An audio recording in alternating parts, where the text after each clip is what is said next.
দেশের বিভিন্ন জায়গার আরো কিছু খবর নিয়ে এবারে রয়েছে একটি ডেস্ক রিপোর্ট। জাতীয়তাবাদী যুবদলের নবগঠিত কেন্দ্রীয় নির্বাহী কমিটিকে শুভেচ্ছা জানিয়ে আনন্দ মিছিল হয়েছে গাজীপুরে।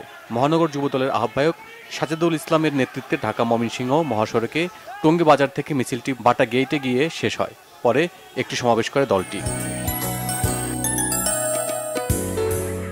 অসহায় ৬০০ পরিবারের মাঝে শিশু খাদ্য বিতরণ করা হয়েছে ঝিনাইদহে। পৌরসভা কার্যালয়ে এর উদ্বোধন করেন পৌর মেয়র কায়ুম শাহরিয়ার জাহেদী হিজল। ১ থেকে ২ বছর বয়সী শিশুদের পুষ্টিহীনতা দূরীকরণে প্যাকেটজাত দুধ বিতরণ করা হয়। এ সময় শিশু খাদ্য পেয়ে সন্তুষ্টি প্রকাশ করেন হতদরিদ্র পরিবারগুলো।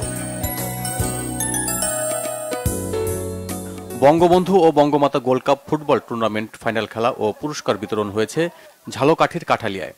সকালে উপজেলা পরিষদ মাঠে এতে উপস্থিত ছিলেন উপজেলা পরিষদ চেয়ারম্যান মোহাম্মদ এমাদুল হক মনির, উপজেলা পরিষদ vice chairman doctor Mohammad Abdul Jalil Miyaji, মহিলা ভাইস চেয়ারম্যান শাহিদা আক্তার বিন্দু, উপজেলা শিক্ষা অফিসার মোহাম্মদ আমিনুল ইসলাম সহ অন্যরা। Bangla vision news desk.